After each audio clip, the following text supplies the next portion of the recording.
बिस्मिल्लाहिर्रहमानिर्रहीम। अस्सलाम वालेकुम अजीज तलबा।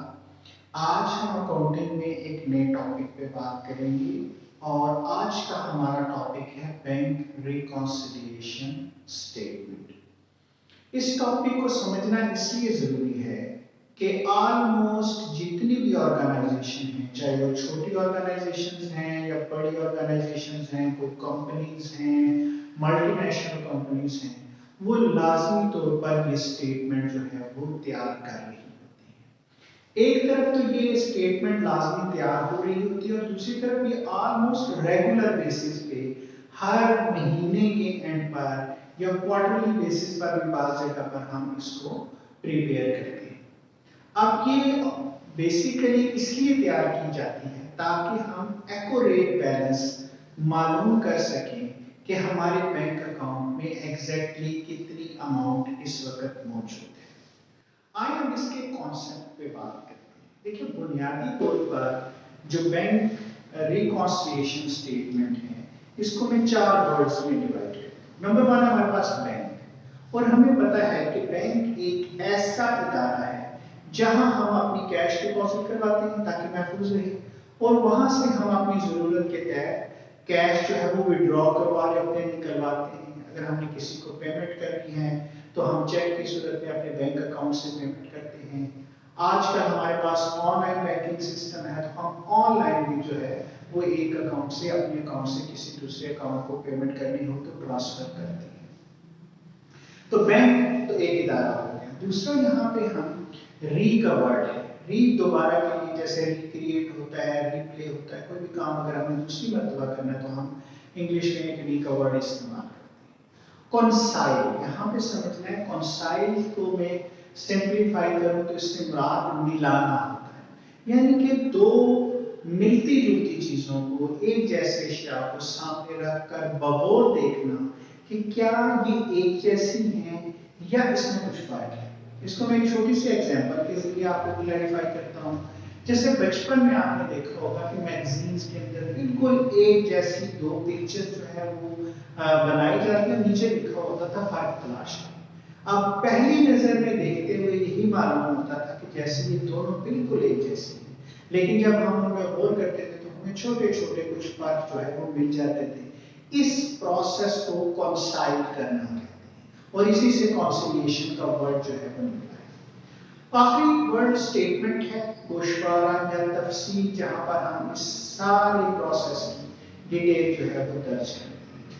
अब बुनियादी तौर पर हमने कौन सी दो चीजों को मिलाना है, जैसा कि हमें पता चला कि ये बैंक से रिलेटेड है, हमारे बैंक अकाउंट की बात होगी। अब हमारे पास दो बुक्स हैं जिनको हमने आपस में रिकॉन्साइल करना है। उसमें पहली बुक हमारी कैश बुक होती है, जिसे हम डिपॉजिटर समरी या अकाउंटिंग रिकॉर्ड भी कहते हैं। यहाँ हमारे पास बैंक का कॉलम होता है। बैंक का कॉलम बता रहा है कि कितने पैसे हमने डिपॉजिट करवाए हैं अपने अकाउंट के अंदर, कितने वहां से विड्रॉल किए हैं, और at the end of the month कितना बैलेंस जो है वो हमारे अकाउंट में मौजूद है। सेम रिकॉर्ड जो है वो बैंक भी मेंटेन कर रहा होता है। वो अपने जो भी उसका डिपॉजिटर या कस्टमर है, हर एक बंदे, हर एक कस्टमर या डिपॉजिटर का वो अकाउंट मेंटेन कर रहा होता है। उसमें वही डिटेल्स लिख रहा है कि उस डिपॉजिटर ने कितने डिपॉजिट्स किए हैं और कितनी विड्रॉल्स या पैसे जो है वो निकलवाए। अब जाहिर दोनों एक जैसे आइटम रिकॉर्ड कर रहे हैं तो होना तो ये चाहिए कि दोनों का महीने के एंड पे बैलेंस एक जैसा आना चाहिए, लेकिन जब हम प्रैक्टिकली देखते हैं तो ऐसा नहीं होता। कुछ ना कुछ डिफरेंसेस जो हैं वो उनमें आ जाते हैं। वो क्यों आते हैं? बाज़ आइटम या ट्रांजैक्शंस ऐसी होती हैं जो हमें कैश बुक में लिखी हुई होती हैं, लेकिन पासबुक में हमारे पास उनका कोई इंदराज मौजूद नहीं होता। और इसी तरह कुछ आइटम ऐसे होते हैं जो बैंक के रिकॉर्ड में या बैंक स्टेटमेंट में तो शो हो रहे होते हैं, लेकिन कैश बुक में जो है वो शो नहीं हो रहे। ये कौन से ऐसे आइटम हैं? इसमें हम थोड़ा सा देख लेते हैं, चल एक एग्जांपल्स हम देख लेते हैं कि कौन सी वो डिस्क्रिपेंसीज या डिफरेंसेस हैं जो दोनों बुक्स के अंदर मौजूद हो सकती हैं। पहली एग्जांपल हमारे पास जो है वो अनक्रेडिटेड या अनकोलेक्टेड चेक्स की है। हमने किसी से रकम लेनी थी, उसने हमें कैश में देने के बजाय चेक दे दिया। चेक हमने वसूल किया, चेक वसूल करने के बाद हमने बैंक में जमा कराया। हमारे यहाँ पे काम मुकम्मल हो गया, हमने कैश बुक में इंटर कर दिया कि हमने चेक बैंक में जमा करवा दिया है। अब वो बैंक में जाएगा, बैंक उसको क्लियर करवाएगा। इस प्रोसेस में टाइम लगता है, 2 से 3 दिन के बाद जाके जो रकम है वो उसके अकाउंट से आपके अकाउंट में ट्रांसफर होती है। तो अब जिस स्टेट को हम बैंक रिकॉन्सिलिएशन स्टेटमेंट तैयार कर रहे हैं, उस स्टेट तक रकम उसके अकाउंट से आपके अकाउंट में ट्रांसफर नहीं हुई है, तो जाहिर है बैंक के पास इसका कोई रिकॉर्ड मौजूद नहीं है। जब तक अमाउंट ट्रांसफर नहीं होगी बैंक नहीं रिकॉर्ड करेगा। तो कैश बुक में रिकॉर्ड मौजूद है लेकिन बैंक स्टेटमेंट में रिकॉर्ड मौजूद नहीं है। दूसरी अनप्रेजेंटेड चेक्स है, उसके उलट सूरत हाल है। मैंने किसी की पेमेंट करनी थी, मैंने पेमेंट कैश में करने के बजाय उसे चेक दे दिया। अब मेरे पार्ट पे काम मुकम्मल हो गया, मैंने कैश बुक में रिकॉर्ड कर दिया कि मैंने चेक पेमेंट कर दी है, पेमेंट साइड पे मैंने शो कर दिया।